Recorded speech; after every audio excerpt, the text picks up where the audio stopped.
사무엘 4장은 그 사울의 가문이 완전히 멸망하는 그런 내용이 나오고, 그 뒤에 다윗의 왕국이 본격적으로 든든하게 세워져가는 그 첫 장의 내용을 담고 있습니다.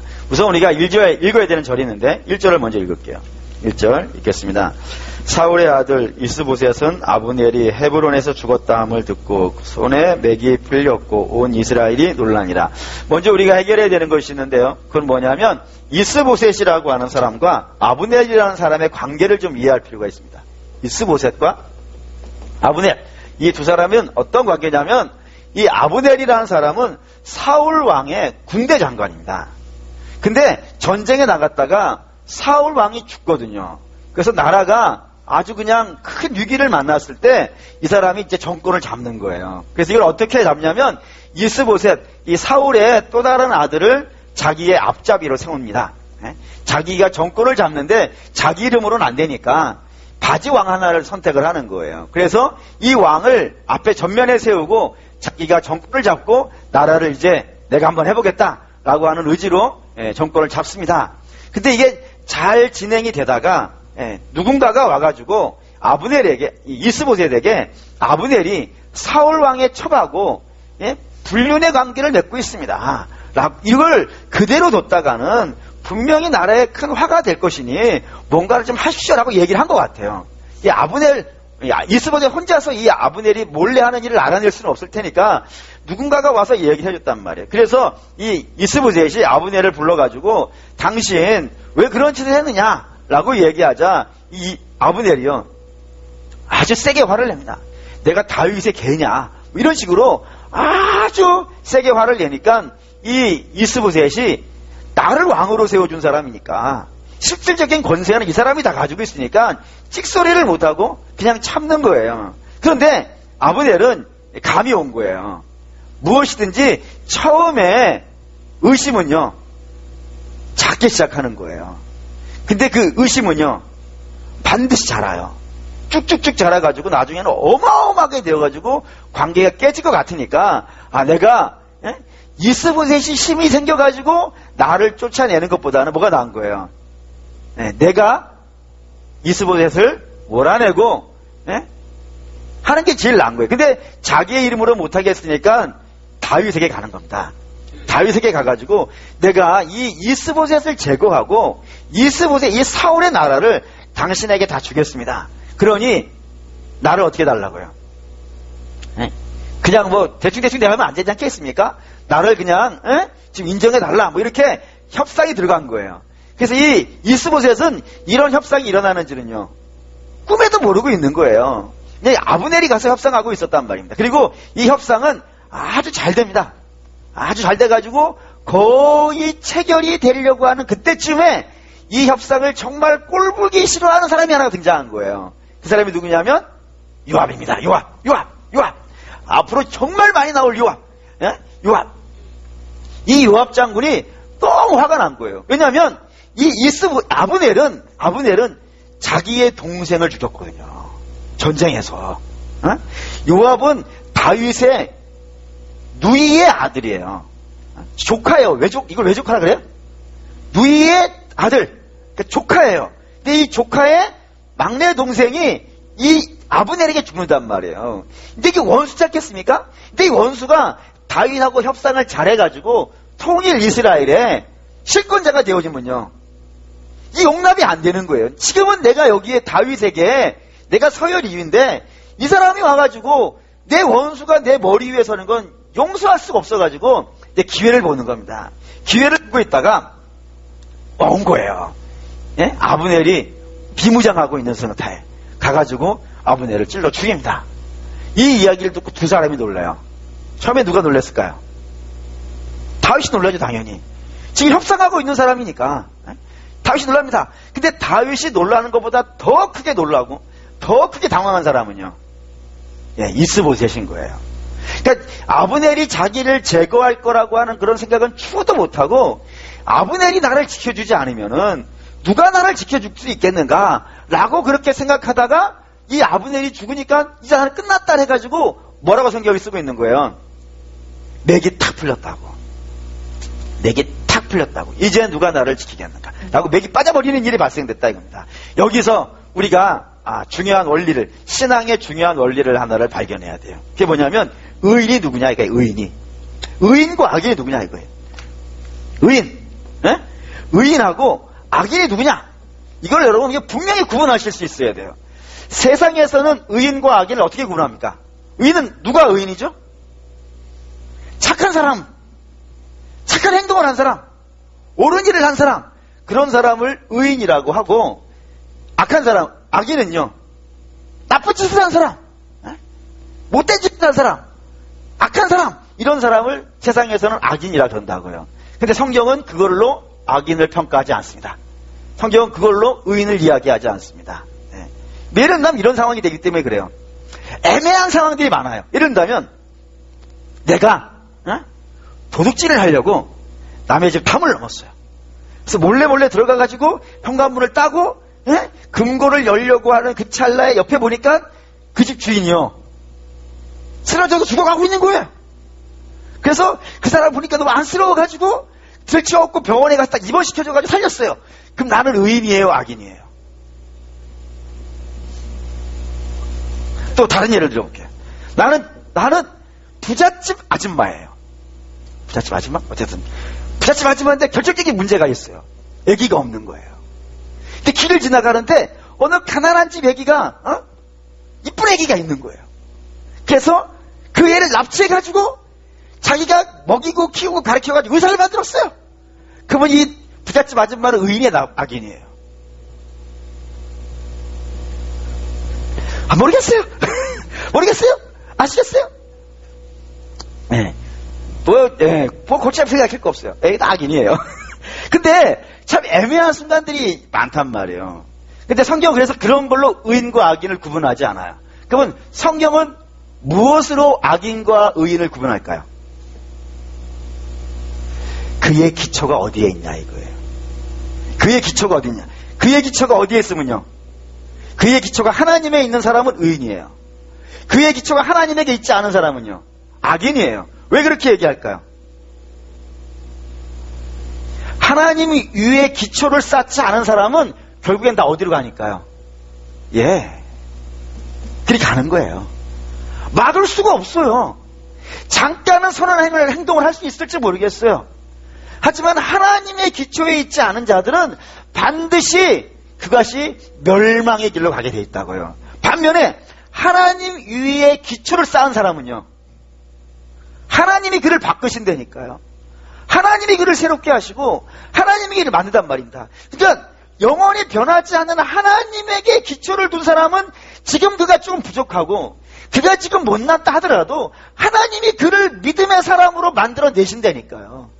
그래서 그걸 의인이라 그러고, 하나님께 기초를 두지 않은 사람은 악인이라 그래요. 그러면 이스보셋은 어디에다가 기초를 둔 거예요? 사랑하는 믿음의 성도 여러분, 그가 어디에다 기초를 뒀는지를 알 수 있는 단어가 이제 손에 맥이 빠졌다는 말이에요. 이 손에 맥이 빠졌다라고 하는 말이 와이루프라고 그럽니다. 이거 써야 돼. 와이루프. 히브리어로 와이루프라고 불러요. 이게 무슨 뜻이냐면은 던지다, 포기하다, 삶의 모든 희망을, 삶의 모든 용기를요 다 포기해버리고 완전히 넉다운 돼가지고 아무것도 하지 못하는 상태가 되어지는 상태를 이 와이루프라고 부르고, 그런 상태에 있는 것을 우리 성경에 한글로는요 손에 맥이 빠졌다라고 이렇게 쓴단 말이에요. 그러니까 그가 뭔가를 잃었어요. 뭔가를 잃었어요. 근데 그 뭔가를 잃었을 때 그것으로 인하여서 자기의 삶의 희망을 송두리째 다 날려버리면요, 그게 기초예요. 예를 들면 이런 거죠. 돈이 없어졌어요. 돈이 없어지면 속상해요, 안 속상해요? 안 속상하신 분들은 어떻게 하겠죠? 저를 주라 했어요. 돈이 없어지면 당연히 속상해요. 근데 믿음의 사람은 속상한 걸로 끝나요. 화가 나는 걸로 끝나요. 근데 하나님께 기초가 없는 사람은요, 죽는 일로 가는 거예요. 또 예를 들면 권세가 있었는데 권세를 어느 날 하루아침에 다 날려먹었어요. 그러면 다윗도 놀라요. 다윗도 울면서 넘어가요. 다윗도 자기 아들한테 정권을 뺏겼을 때 울면서 겟세마네를 넘어가요. 그 속상하죠, 당연히. 아들한테 쫓겨나면 화가 나는 거예요. 그런데도 불구하고 희망을 잃어요, 안 잃어요? 안 잃어요. 그의 기초는 정권에 있지 않기 때문에 그래요. 근데 정권에다가 자기의 기초를 쌓으면요, 그게 없어지는 날 세상 다 잃어버리게 되는 거예요. 사람도 마찬가지입니다. 사람도 그 위에다가, 사람 위에다가 자기의 인생의 기초를 쌓으면요, 그 사람이 없어지면요, 그도 무너지는 거예요. 사람 없어지면 당연히 속상하고 마침 많이 화나고 눈물 나고 괴로운 일이에요. 하지만 그 위에 기초를 쌓지 않으면은, 하나님께 기초를 쌓으면 설사 그게 없어져가지고 속상하고 눈물 나고 막 가슴 치고 괴로워하지만 그럼에도 불구하고요, 다시 소망을 갖고 일어날 수 있는 거예요. 그러니까 무엇에다 기초를 쌓느냐는 건 굉장히 중요한 문제가 된다 이겁니다. 근데 이스보셋은 어디다 쌓았다는 거예요? 사람에게다가. 아브넬이라고 하는 사람에다가 그의 인생의 기초를 쌓은 거예요. 그러니 그가 없어지니까요, 그 맥이 빠져버리는 거예요. 삶의 희망이 없어지고 용기가 없어지고 내 왕국은 이제 아무도 지켜줄 자가 없다라고 생각한단 말입니다. 성경은 분명히 우리에게 이야기하는 게 있어요. 보시죠. 이사야 2장. 이사야 2장. 이사야 2장 22절. 이사야 2장. 이사야 2장 22절.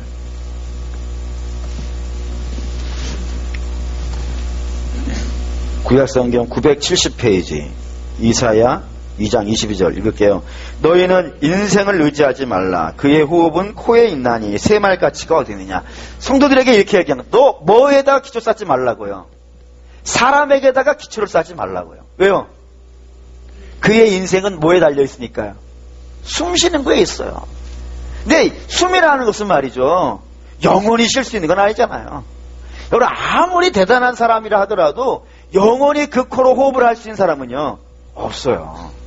그 인생이 끝날 때가 있다고요.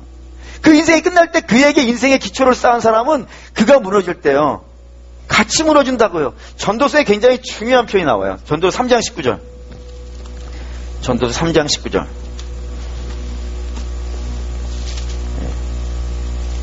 전도서 3장 19절.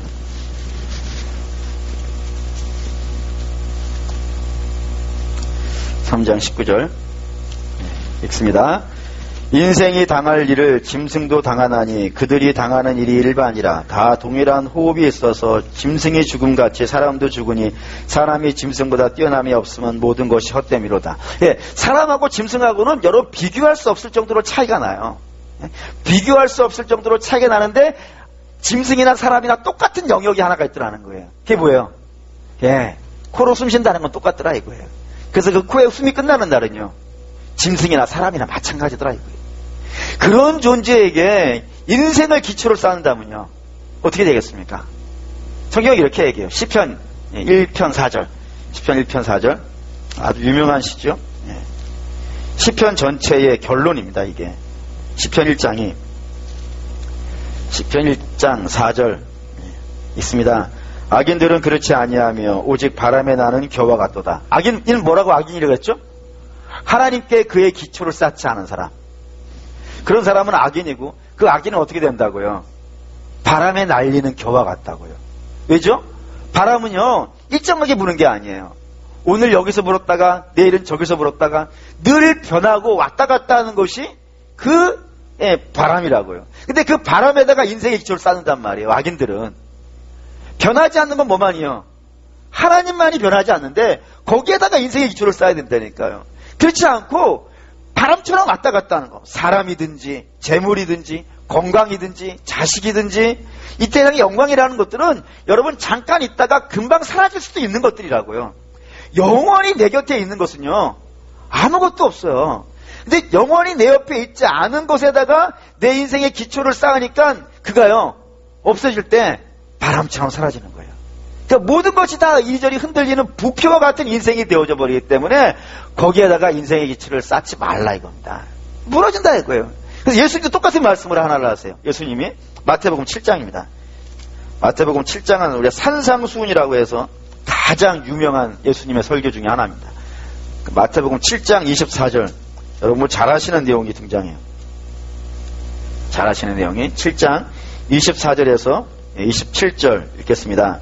그러므로 누구든지 나의 이 말을 듣고 행하는 자는 그 집을 반석 위에 지은 지혜로운 사람 같으니 비가 내리고 창수가 나고 바람이 불어 그 집에 부딪히되 무너지지 아니하나니 이는 주추를 반석 위에 놓은 까닭이요 나의 이 말을 듣고 행하지 아니하는 자는 그 집을 모래 위에 지은 어리석은 사람 같으니 비가 내리고 창수가 나고 바람이 불어 그 집이 부딪힘에 무너져 그 무너짐이 심하니라. 여러분, 바람이 불고 창수가 나고 물이 부딪히고 이런 일들은요, 우리의 인생에서요, 안 만나면 뭐 더없이 좋죠.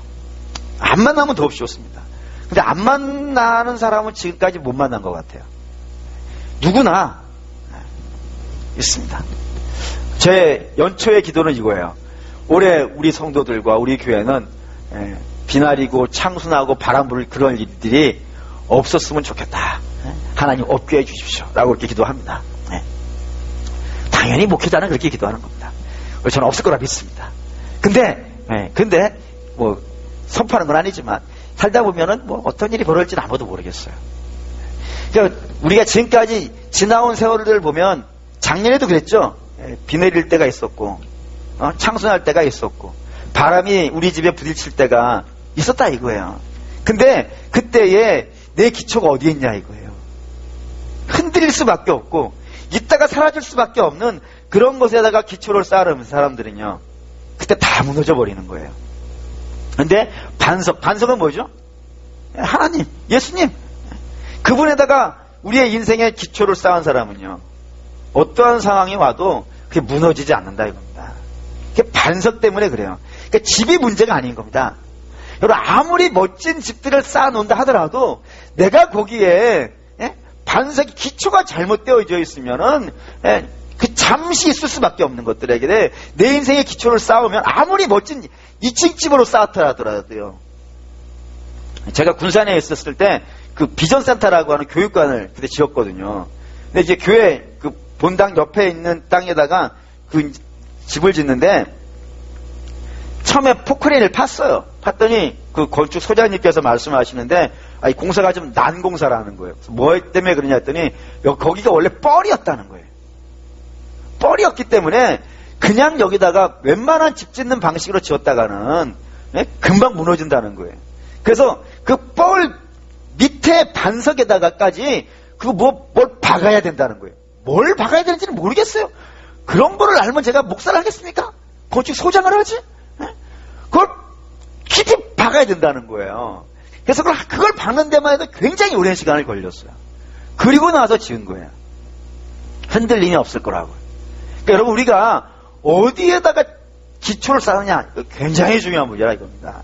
근데 이스보셋은요, 흔들릴 수밖에 없는 거기에다가 자기 기초를 쌓았다 이겁니다. 그래 무너지는 거예요. 그렇게 되어졌다 이겁니다. 반면에 다윗은 어디다 쌓는 거예요?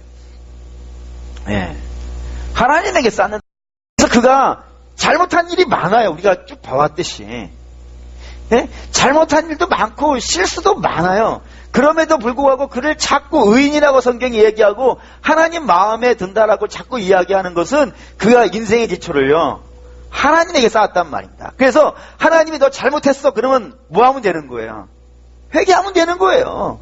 뿐만 아니라 그가 잘하는 일이 있으면요, 힘들어도 거기에 믿음의 고집을 부릴 줄 아는 거예요. 철저히 하나님 중심으로 그의 인생의 기초를 쌓으니까 그가 가장 멋있을 때가 언젠데요? 대부분이 다. 그 인생의 어려움과 위기를 만났을 때 정말로 빛납니다. 잘못된 길을 갔다가 금방 돌아와요. 막 위기에 쳤다가도 금방 회복되어지고, 완전히 인생이 소진되었다 하더라도 다시 금방 7.8기 같이 일어나는 일들이 다윗에게는 부지기수로 일어난다 이겁니다. 그런 사람 중에 하나, 유명한 사람 중에 하나가 누구냐면 다니엘입니다. 다니엘 하면 다른 건 다 잊어버리셔도 이것만 하나 기억하시면 돼요. 1장 8절. 다니엘 1장 8절. 이거 하나만 기억해 주시면 다니엘 모든 이야기는 다 할 수 있습니다. 호세아 앞에 다니엘 1장 8절.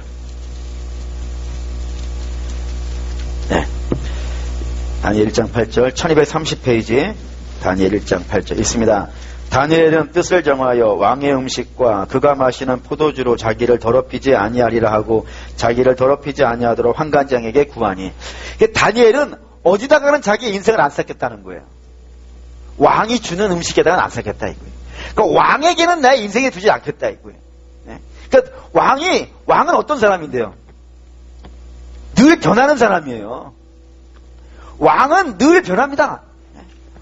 심지어 이런 말도 있죠. 왕은 자기의 권세를요, 자기 아들하고도 안 나눠요. 그런 사람들 역사에 부지기수로 등장해요. 그러니까 왕은 언제든지 누가 가서 감언이슬로 몇 마디 속이기만 해도요, 늘 변하는 사람이라고요. 그리고 거기다가 자기의 인생을 쌓으면요, 자기 인생이 위기에 만났을 때 무너져 버린다고요. 딱 거기 안 쌓겠다는 거예요. 그래서 자기는 어디에다가 쌓겠다고요? 하나님에게 쌓겠다고. 어린 다니엘이 그렇게 자기 인생을 거기다 쌓겠다고 얘기하는 거예요. 근데 실제로 그런 일이 발생이 됐어요. 나중에 뭐냐면 다니엘이 인생이 쭉쭉쭉 잘 나간단 말입니다. 아주 잘 나가요. 잘 나가자 그를 시기하는 사람들이 생겨요. 그래서 왕에게 가가지고 이야기를 합니다. 폐하, 우리나라에서 짱이 누굽니까? 그럼 누구라 그러겠어요? 따라 그럴 거 아니겠어요? 그러면 일정 기간 동안 왕 외에는 다른 자에게, 어떠한 신이든지 간에 신에게도 절하지 말고 오직 왕에게만 절하는 그런 법을 발표하십시오. 그래서 온 천하의 백성들이 왕만을 섬기고 왕만을 존경하도록 그렇게 하는 그런 나라가 좋은 나라가 아니겠습니까? 폐하, 그걸 윤회해 주시옵소서. 이렇게 얘기하는 거예요. 그러면 여러분이 왕이에요. 그럼 그렇게 하시겠어요? 안 하시겠어요? 나 같으면 하겠어요. 얼마나 신나요. 모든 천하의 백성들이 다 자기에게만 절을 하고 자기에만 섬긴다고 하면 얼마나 기분 좋아요. 그러니 아무 생각 없이 빵 도장 찍어줬다고요. 그리고 전국에 발표한 거예요. 다니엘 귀에도 들어갔어요. 다니엘은 늘 뭐 하던 사람인데요. 하나님을 향해서, 예루살렘을 향해서 그 문을 열고 기도하던 사람인데요. 그래서 자기가 이 상태를 계속 유지하면, 하나님께 자기의 인생의 기초를 계속 유지를 하면 당장 누구에게 미움 사야 되는 거예요? 왕에게 미움 사게 되는 거예요. 그러면 그 왕에게 자기 인생의 기초를 옮겨버리면요, 잠깐 왕에게 눈을 피할 수 있을지는 모르겠지만 하나님하고는요 문제가 생기는 거예요. 그때 그의 뜻이 뭐였다고요? 원래요? 뜻을 어떻게 정했다고요? 인생의 기초를 하나님께 두겠다고. 그러니까 왕은 늘 변하는 사람이니까 냅둬, 걔는 이러든 저러든 마음대로 하고 나는 하나님만 바라보겠다 이거예요. 그리고 하나님을 바라봐요. 그리고 그 왕이 마음이 변해가지고 그를 잡아간단 말입니다. 그리고 그를 어떻게 해요? 아니 왕이 하기 싫어도 그 상황이 그렇게 만들어가 안 되니까요. 그래서 백성들이 그렇게 자기를 깔본다 그럴 것 같아가지고 사자굴에 집어넣어요. 근데 그게 흔들리진 않지 않습니까? 결국에는 사자가 어떻게 해요? 사자가 다니엘을 존경하지 않습니까? 어떻게 감히 사자가 하나님께 뜻을 둔 그런 믿음의 사람을 잡아먹을 수 있겠습니까? 지도 나름대로 백수의 왕인데 체면 있고 그런 잘 캤어요? 그래서 사자가 입 다물고 있잖아요. 그리고 누가 들어오는 거예요? 늘 왕의 마음을, 왕에 따라서 이렇게 마음을 이리저리 바꾸는 사람들, 그런 사람들이 들어왔을 때는 고맙다고 먹어주잖아요. 그게 왕인 거예요. 사자도 그렇지 않습니까? 뜻을 정하고 다니엘은 안 먹고 가짐만 먹고. 우리 마찬가지다 이겁니다. 사랑하는 여러분, 뜻을 어디다 두느냐에 따라 중요하다니까요. 뜻을 하나님께 두면 때로 문제가 생길 때가 있어요. 있을 수도 있어요. 왜요? 이 세상은 악한 것들이 지배하고 있는 세상이기 때문에 때로 신자의 삶에 문제가 있을 수 있어요. 하지만 그때에 더 빛난다 이거예요. 왜요? 하나님께 붙어있는 사람은 주께서 약속하시지 않습니까? 바람 불고 창수나고 비가 와도요 무너지지 않는다고. 오히려 그때 더 멋있고 그때 더 빛난다고요. 그리고 살아가는 믿음의 성도 여러분, 하나님께 기초를 두시고 믿음으로 사시길 바랍니다. 절대 다른 데다가 기초를 두지 마십시오. 근데 아쉽게도 이스보셋은 다른 데다가 기초를 쌓았다 이겁니다. 그게 무너지게 된 이유예요. 근데 또 하나 그 뒤에 이제 이런 얘기가 등장합니다. 4장, 사무엘하 4장 7절 읽겠습니다. 그들이 집에 들어가니 이스보셋이 침실에서 침상 위에 누워있는지라 그를 촉이 죽이고 목을 베어 그의 머리를 가지고 밤새도록 아라바 길로 가서. 우리가 잘하는 내용 하나가 있습니다. 그게 뭐냐면 사울의 나라가 다윗의 나라보다 컸다 그랬어요, 작았다 그랬어요? 컸다 그랬어요. 근데 분명히 다윗의 나라보다 사울의 나라가 훨씬 컸음에도 불구하고 사울의 나라가 여기 4장에서요 무너지고 다윗의 나라는요 이게 세워져 간다고요. 그 왜 사울의 나라는 무너질까요? 여러분, 가장 중요한 이유가 있습니다. 이게 시편 127편입니다. 시편 127편. 왜 이것도 잘하는 말씀인데, 시편 127편 1절입니다. 시편 121편 7절, 127편 1절 읽을게요. 여호와께서 집을 세우지 아니하시면 세우는 자의 수고가 헛되며 여호와께서 성을 지키지 아니하시면 파수꾼이 깨어 있음이 헛되도다. 나라가 무너지는 것은 파수꾼이 안 지켜서가 아니라는 거예요. 파수꾼이 아무리 자기 힘을 열심을 다해서 지켜도요 무너지는 것은요 하나님이 그를 지켜주시지 않으면은 그게 무너진다 이겁니다. 근데 이스보셋이 딱 그런 거예요. 이스보셋은 나라가 적어서 망하는 게 아니에요. 나라는 분명히 다윗의 나라보다도 큼에도 불구하고 망해요. 그리고 이스보셋을 지키는 자가 없어가지고 죽는 게 아니에요. 이스보셋을 지키는 자는 막사 앞에 여전히 있어요. 그것도 강건하게 서 있어요. 근데 죽어요. 왜 죽죠? 이스보셋의 막사를 지키고 있는 군사의 대장이 들어와서 찌른다니까요. 막을 수가 없는 거예요.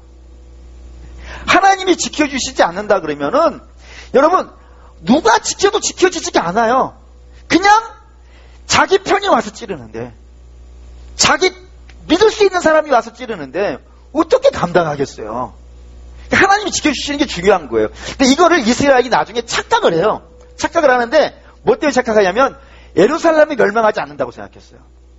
예루살렘이 멸망하지 않는 이유는 두 가지를 들었어요. 첫째는 예루살렘은 어디에 있으니까요? 산꼭대기에 있어요. 산꼭대기에 있고 올라가는 길이 좁고 협착해요.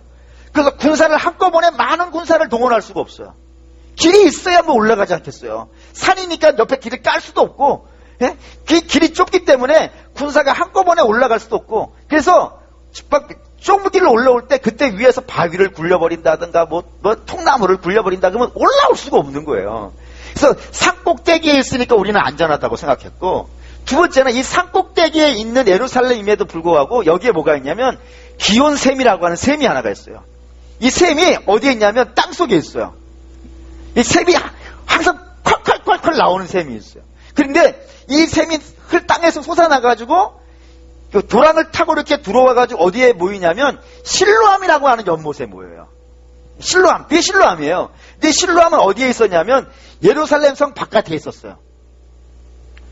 그러니 이 샘만 빼앗기면 이스라엘은요 예루살렘 망하는 거예요. 그래서 히스기야가 뭐를 하냐면 이 예루살렘 성을 더 키워가지고 실로암 연못까지를 쌓은 거예요. 기온샘은 땅속에 있으니까 안전하다고 생각을 하고 실로암만 지키면 된다고 생각했어요. 그래서 기온샘에서 실로암까지 들어가는 수로를 판 거예요. 어마어마한 수로가 있어요. 그 수로를 파가지고 거기서 물이 실로암에 고이게 하고 실로암에 고인 물이 연못을 하나를 만들었어요. 그 연못도 여러분이 알아요. 그게 뭐냐면 베데스다 연못이에요. 그 어마어마하게 연못을 파가지고 우리는 물만 가득 채워놓으면 나중에 누가 쳐들어와도 이 성을 높이 쌓고 물만 지키면 그래도 우리가 살 수 있다. 그러니 이 공사를 기가 막히게 히스기야가 해놔요. 그리고 히스기야 때 무기도 많이 사들여 놓고 돈도 많이 들여놔가지고 나중에 바벨론이 들어왔을 때, 바벨론 사신이 왔을 때 우리 이만큼 부자다라고 보여주잖아요. 그런 것들을 많이 해놓는단 말이에요. 그걸 믿었어요. 근데 그걸 믿었는데 그것이 이스라엘을요 지켜줬을까요? 안 지켜줬을까요? 보시죠. 이게 에스겔 10장입니다. 에스겔 10장에 놀라운 이야기가 하나가 나와요. 에스겔 10장 3절 4절입니다.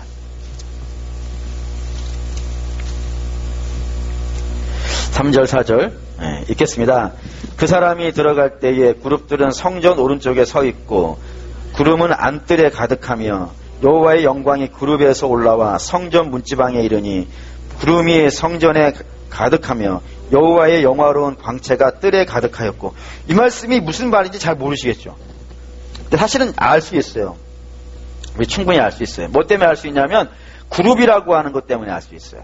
이 그룹, 히브리어는 케일룹이라고 하는 천사예요. 이 천사는 어디에 있어야 정상이에요? 그룹이라고 하는 천사는 원래 어디 있는 천사예요? 이렇게 얘기할까요? 대통령 경호원이 있어요. 대통령 경호원은 어디에 있어야 돼요? 대통령 옆에 있어야 돼요. 대통령이 있는 곳에 있어야 돼요. 그러면 예루살렘에는 성전이 있고, 성전에 하나님이 임재하시는 곳은 어디예요? 하나님이 임재하시는 곳, 지성소예요. 다 아시죠? 지성소에 임재해요. 그러면 그룹은 어디에 있어야 돼요? 지성소 안에 있어요. 그래서 지성소 안에 있다는 것을 상징하기 위해서 뭐가 있어요? 법궤가 있는 거예요. 법궤 아시잖아요. 상자 양옆에 뭐가 있어요? 천사가 날개를 맞대고 있잖아요. 걔네들이 케일룹 그룹이에요. 그러니까 항상 케일룹 그룹은 어디에 있어야 돼요? 지성소 안에 있어야 돼요. 근데 지성소 안에 있는 천사들이 지금 어디 나와 있는 거예요? 성전 뜰에 나와 있다고요, 지금. 그럼 성전 뜰에 나와 있다는 거는 무슨 말이에요? 성전 지성소 안에 계셔야 되는 하나님이 어디에 나와 있다는 거예요? 뜰 앞에 나와 있다니까요. 그래서 거기에 여호와의 영광이, 지성소에 있어야 되는 여호와의 영광이 이스라엘 성전 뜰 안에 있는 거예요. 뜰에 있는 것이 문제가 아니라 다음에 11절 읽을게요. 11절 있습니다. 그룹들이 나아갈 때는 사방으로 몸을 돌리지 아니하고 나아가되 몸을 돌리지 아니하고 그 머리 향한 곳으로 나아가니라. 그룹은 어디에 있어야 정상이라고요? 지성소 안에. 지성소 안에서는 여러분 갈 데가 없어. 거기 머물러 있는 거예요. 근데 이 그룹들이 지금 어떻게 하고 있는 거예요? 어느 방향을 향해 지금 나가고 있다고요. 좌로 우로 흔들리지 않고 그가 지금 나가고 싶어하는 방향으로 지금 나가고 있다고요. 그 다음에 18절 읽겠습니다. 여호와의 영광이 성전 문지방을 떠나서 그룹들 위에 머무르더니, 여호와의 영광, 그룹들이 지금 어디를 가고 있어요? 어느 방향을 나가고 있는데 어느 방향으로 나가고 있는 거예요? 성전 문지방을 건너가고 있다니까요. 마치 지금 이사 가는 것 같지 않아요? 하나님의 영광이 지금 그룹들이 지성소 안에 있어야 되는 애들이 뜰 밖에 나와 있더니 뜰 밖에 있던 애들이 갑자기 문지방을 넘어가고 있다고요. 그 다음에 19절 읽습니다. 그룹들이 날개를 들고 내 눈앞에서 땅에서 올라가는데 그들이 나아갈 때 바퀴도 그 곁에서 함께 하더라. 그들이 여호와의 전으로 들어가는 동문을 머물고 이스라엘 하나님 영광이 그 위에서 덮었더라. 그리고 예루살렘 성전에서 나와가지고 그러니까 예루살렘 성이 있고 그 성 안에 성전이 있는 거예요. 성전 문지방을 나왔던 여호와의 영광이 성전 동편 문을 향해서 밖으로 나가버렸다 이거예요. 나가버렸다고요. 그 다음에 11장 23절 있습니다. 여호와의 영광이 성문 가운데서부터 올라가 성읍 동쪽 산에 머물. 원래 성전 지성소 안에 있었던 하나님께서 어디에 와 있는 거예요 지금? 예루살렘 성 동쪽에 있는 산 위로 올라가 버렸다고요. 그러니까 지금 예루살렘 안에는 뭐가 없는 거예요? 하나님이 없는 거예요. 하나님 나가버리신 거예요. 그 다음에 예루살렘 무너집니다. 그 뒤에 무너지는 걸로 되어 있어요. 무슨 말인지 아시겠죠? 이스라엘을 지키는 것은요, 성벽도 아니고 무기도 아니고 기온샘도 아니에요. 무기도 없어도 되고, 물론 있어야겠지만 무기도 없어도 되고 성벽이 높지 않아도 되고 샘이 흐르지 않아도 거기에 하나님만 계시면요 그 성을 지켜준다니까요. 뭘 보면 알 수 있냐면 아람 왕 중에 베나닷이라는 왕이 있었어요. 그 베나닷이 그 사마리아 성을, 북이스라엘의 사마리아 성을 무너뜨리려고 자기 몽땅 군대를 데리고 쳐들어온 날이 있었어요. 이게 열왕기하예요. 열왕기하 가보시죠. 열왕기하 6장 17절. 열왕기하 6장 17절.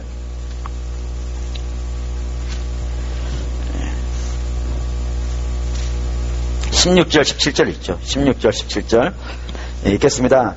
대답하되 두려워하지 말라. 우리와 함께 한 자가 그들과 함께 한 자보다 많으니라 하고 기도하여 이르되 여호와의 원하건대 그의 눈을 열어서 보게 하옵소서 하니 여호와께서 그 청년의 눈을 여심해 그가 보니 불말과 불병거가 산에 가득하여 엘리사를 둘렀더라. 예, 쳐들어왔는데 모두가 다 겁에 잔뜩 질려 있는 거예요. 그래서 게하시도 거기에서 벌벌벌 떨고 있으니까 이 엘리사가 하나님 이 게하시의 눈을 열어서 이 성이 안전하다는 걸 좀 보여주십시오 라고 하니까 하나님께서 게하시의 눈을 밝게 해주셨다고요. 그랬더니 이 사마리아 성을 베나닷의 아람 군대가 완전히 포위하고 있었는데 그 뒤에 누가 있는 거예요? 여호와의 불말과 불병거들이 그들을 둘러싸고 있는 거예요.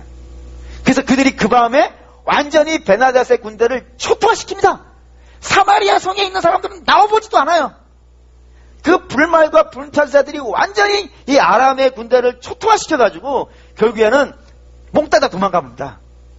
몽따다 도망가고 베나닷도 자기 집에 들어가서 거기서 죽습니다.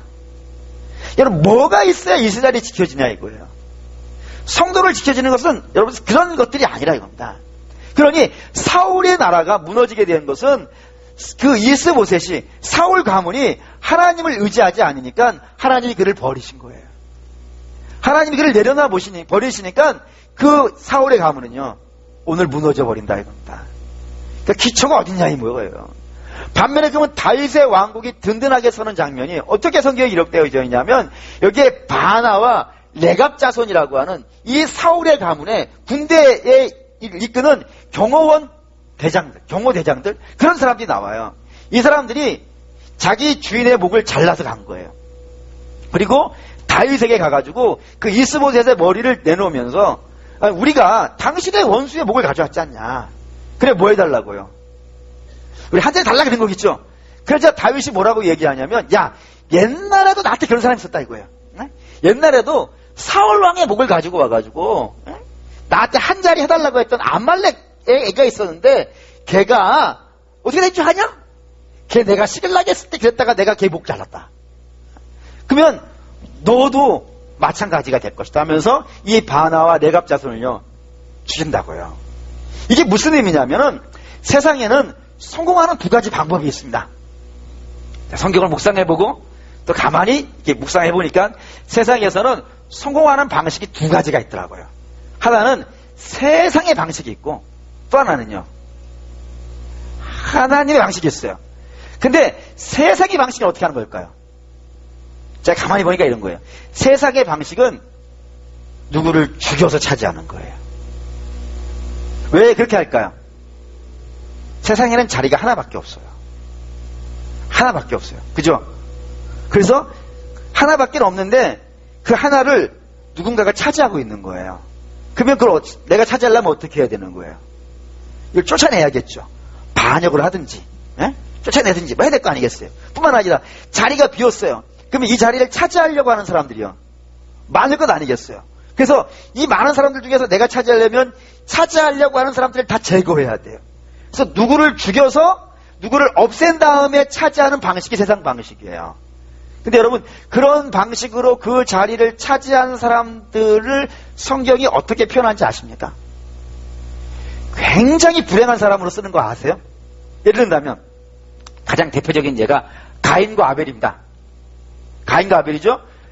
가인은 내가 하나님께 사랑받지 못하는 이유가 누구 때문인 거예요? 아벨 때문이에요.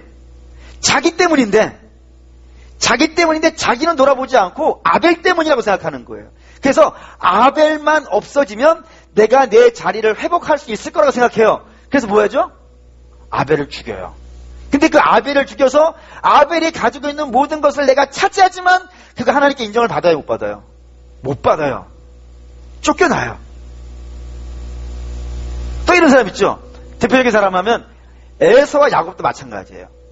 에서와 야곱도 자기들끼리 아버지의 자리를, 아버지의 것을 물려받기 위해서 지들끼리 엄청나게 치고받고 싸웁니다.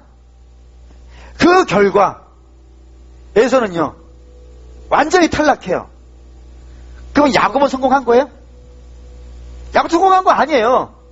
야곱도 그의 인생을 거의 대부분을 뭐에 보내는 거예요? 시련과 환란에 보내요. 그래서 바로에게 갔을 때 너가 몇 살이냐 했을 때 내가 137살인데 우리 조상들보다는 설마 살지도 않은 내 인생이 어떻게 살았다고요? 험하게 살았다고. 치고받고 싸우는 것으로 내가 뭔가를 차지하면 그게 평안하지 않아요. 뿐만 아니라 또 이런 사람도 있죠. 야곱에게는 12아들이 있었어요. 근데 12아들 중에 베냐민은 어리니까 빼고 나머지 10명의 아들이 요셉을 겁나게 미워했어요. 왜요? 요셉이 아버지의 사랑을 독차지하고 있고 아버지의 것을 물려받고 있으니까 내게 올 게 없다라고 생각하는 거예요. 그래서 이들 10명의 형제가 뭐를 계획을 해요? 요셉만 없애버리면, 요셉만 없어지면 내가 아버지에게 받을 수 있는 걸 받을 수 있다고 생각하는 거예요. 그런데 받아요, 못 받아요? 요셉이 없어졌는데 받아요, 못 받아요? 못 받아요. 그들에게 돌아가지 않아요. 사울도 그렇죠. 사울도 자기 인생 꼬인 거를 자기에게 찾지 아니하고 다윗만 없어지면 자기 인생이 풀릴 거라고 생각한다고요. 자기 왕권이 안전하게 돌아갈 수 있을 거라고 생각한다고요. 그래서 인생 전부를 다 어디다 쓰는 거예요? 자기 백성들이 외국의 공격을 받더라도 그건 다 차치하고 다윗만 쫓아다니고 다윗만 미워하는 인생으로 인생 전체를 산다고요. 그 결과 사울이 온전해져요? 절대로 그렇지 않습니다. 누군가를 미워서 저 사람 하나만 없어지면, 저 사람 하나만 내 인생에서 빠져주면 내 인생은 정말 길이길이 빛날 거라고 생각해가지고 그 사람은 죽자고 미워하는 거예요. 그러면 자기 인생이 풀리지가 않아요. 자기 인생이 풀리지가 않아요. 근데 다윗의 방법은 뭐였어요? 사울을 미워하는 게 아니라니까요. 사울이 없어져줬으면 하는 것이 아니고 사울을 없애려고 하면 다윗은 사울을 없앨 수 있는 기회들이 엄청나게 많았어요. 근데 그걸 하질 않아요. 왜냐하면 사울을 없앤다고 해가지고 내 문제가 해결되는 게 아니라니까요. 사울이 없어지면 또 다른 사울이 나와요. 그러니까 사울을 없애는 것으로 자기 인생을 세우는 것이 아니고 뭐 하는 걸로 세우는 거예요? 하나님 앞에 순종하는 걸로 싸운다 이거예요. 여러분 이게 예수님의 모습이에요. 다윗이 잘한 것이 별로 없어요. 다윗은 제가 봤을 때 잘한 게 별로 없어요. 근데 요거 하나만 잘한 거예요. 제가 요거 하나만 잘하는데 요게 예수 그리스도의 모습이라 할 거예요. 보시죠. 빌립보서 2장 5절. 이번 올 2018년에 우리의 교회의 주제라고 말씀드렸던 빌립보서 2장 5절부터 11절 보겠습니다. 빌립보서 2장 319페이지 신약성경 319페이지 읽겠습니다. 너희 안에 이 마음을 품으라. 곧 그리스도 예수의 마음이니 그는 근본 하나님의 본체시나 하나님과 동등됨을 취할 것으로 여기지 아니하시고 오히려 자기를 비워 종의 형체를 가지사 사람들과 같이 되셨고 사람의 모양으로 나타나사 자기를 낮추시고 죽기까지 복종하셨으니 곧 십자가에 죽으심이라. 이러므로 하나님이 그를 지극히 높여 모든 이름 위에 뛰어난 이름을 주사 하늘에 있는 자들과 땅에 있는 자들과 땅 아래에 있는 자들로 모든 무릎을 예수의 이름에 꿇게 하시고 모든 입으로 예수 그리스도를 주라 시인하여 하나님 아버지께 영광을 돌리게 하셨느니라. 아멘. 네, 이렇게 되어 있어요. 예수님은 어떤 분이라고요? 하나님과 동등된 분이에요. 하나님과 동등된 분이니까 뭐를 하실 수 있냐면 하늘에 아까 봤던 사마리아 성을 둘러싸고 있는 아람 군대를 둘러싼 불말과 불천사들을요 동원할 수 있는 권세가 있어요. 자기를 예수님을 미워하는 자들을 없애버릴 수 있도록 그런 권세가 있다고요. 그래서 우리 주님이 이런 말을 하시죠. 베드로가 칼 들고 막 칼춤 추고 그러니까 야, 그 칼 꽂아놔라. 내가 하늘에서 12영을 불러다가 이 적들을 내가 물리칠 권세가 없어서 이거 안 하고 있는 줄 아느냐? 그런 말을 하시잖아요. 그러니까 주님은 얼마든지 당신을 미워하는 자들을 쫓아내고 죽이고 메시아 자리를 차지할 수 있을 만한 권세와 능력이 있는 분이에요. 근데 그거를요 안 하신다고요. 왜요? 메시아는 그렇게 해서 세워지는 게 아니니까. 메시아는 어떻게 세워지는 거예요? 죽기까지 순종하는 것으로.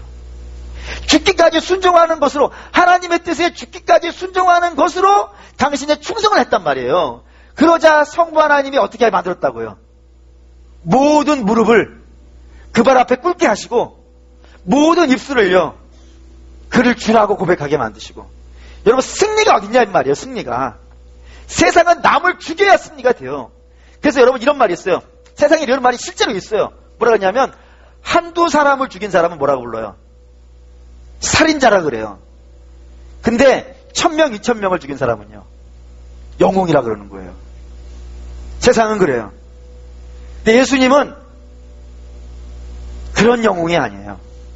예수님은 한두 사람, 1000명, 2000명 이런 걸 죽이는 것이 아니라 당신을 죽이는 거예요. 죽기까지 하나님 앞에 순종하는 거예요. 그러자 하나님이 그를 높이 세워주셨다고요. 그렇게 메시아가 되신 분이에요. 그게 예수님이 우리에게 알려준 믿음의 길이에요. 그 예표한 자가 다윗이 되는 것이고. 그럼 사랑하는 성도 여러분, 우리도 마찬가지겠죠. 우리도 남의 것을 빼앗고 남을 죽여서 남을 괴롭혀서 그 위에 올라설 수 없어요. 우리는 어떻게 세워져 가는 사람이냐면 다른 사람이야 나를 어떻게 보든, 다른 사람이야 나를 어떻게 생각하든 그건 우리의 중요한 문제가 아닌 거예요. 그냥 우리의 소망은 뭐가 돼야 되냐면 오늘 내가 하나님의 부르심에 충성하고 있는가, 하나님 앞에 엎드리고 있고 하나님이 나를 향한 뜻이 있지 않겠습니까? 근데 그 뜻을 내가 실천하는 중간에 다른 사람이 내가 하고 있는 일을 인정해 줄 수도 있어요. 인정해 주면 기분 좋은 거예요. 누구나 그래요. 저도 여러분들이 저를 인정해 주시면 너무너무 좋아요. 그래서 많이 해달라고 부탁도 했어요. 아직까지도 안 하고 있지만. 근데 설사 인정 못 받을 수도 있어요. 근데 그런 것에 여러분 우리의 소망을 두지 마시고, 우리의 소망은 무엇이냐면 하나님이 나를 인정해 주시지 않겠습니까? 거기에 소망을 두세요. 그리고 하나님 앞에 충성하고 가시는 거예요. 그러면 때가 되면 하나님이 높여주신다고요. 그래서 주님이 이런 표현 쓰신 적이 있어요. 너희가 누구네 집에 초청 받았을 때 어디에 앉지 말라고. 상전에 앉지 말라고. 상전에 있다가 쫓겨나면 얼마나 비참하냐고. 너희는 어디에 앉아 있으라고. 가서 네 자리 지키고 있으라고. 그러면 주인이 와서 너를 이렇게 세워주면 얼마나 영광스럽다고. 우리의 사명입니다, 그것이. 여러분 맡아 있는 자리, 어쩌면 교회에서 좀 대단히 영광스러운 자리일 수 있어요. 그럼 그거 지키세요.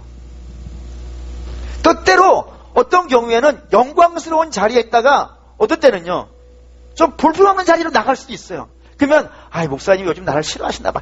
이렇게 생각하지 말라고요. 여러분 거기에서 여러분들의 자리를 지키세요.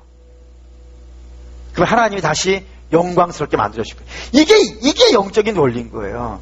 이거를 지켜야지 누군가의 것을 빼앗아서 하나님이 기뻐하시지 않는 방법을 동원해서 그 자리를 내가 차지하고 앉아있으면 그 자체가요 불행인 거예요. 어쩌면은 안 되는 게 더 영광스러울 수 있어요. 사랑하는 믿음의 성도 여러분, 하나님을 기초를 놓고 살아가는 사람입니다. 하나님의 기초를 놓고 살아가는 사람은 그냥 하나님이 내게 주신 것에 기뻐하고 만족하면서 거기에 충성을 다하는 거예요. 하나님이 짜자잔 하고 때가 되면, 하나님이 때가 있지 않습니까? 하나님의 때가 되면 우리를 쫙 들어주는, 이게 다윗을 통해서 나타나는 주의 모습이고, 이스보셋의 가문은 그렇게 하나님께 기초를 두지 않고 사람에게 기초를 두니까 하나님이 그의 것들을 걷어버리시는 모습. 이렇게 사무엘하 4장이 이렇게 구성이 되어져 있다는 겁니다. 그게 설교예요. 그게 성경 자체가 설교예요. 그러니까 여러분도 부탁드립니다. 2018년 어디에 기초를 둘까요? 하나님께 기초를 두시고 하나님이 인정해 주시고 하나님이 세우신 여러분 되시기를 주의 이름으로 축원합니다. 결단하시죠.